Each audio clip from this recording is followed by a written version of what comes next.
ఇన్ఫినిటివ్స్ గురించి చెప్పుకుందాం. గుర్తుపెట్టుకోండి, ఇన్ఫినిటివ్స్ అనేది నాన్ ఫైనైట్ వర్బ్లో ఒక పార్ట్.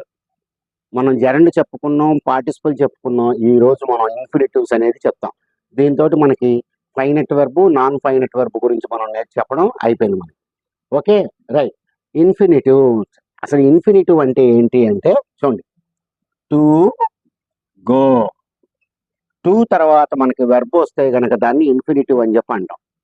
టు తర్వాత మనకి ఇక్కడ వెర్బ్ వచ్చింది, to go, to play, to see, to drink, ఎన్నన్నా చెప్పుకోవచ్చు. ఇలాంటివి ఉంటే కనుక దాన్ని ఏమంటారు, టు ఇన్ఫినిటివ్ అని చెప్పి అంటారు. టు ఇన్ఫినిటివ్ అని చెప్పి అంటాం. రైట్. కాబట్టి ఇన్ఫినిటివ్ అంటే 2+ వెర్బ్ అని గుర్తుపెట్టుకోండి.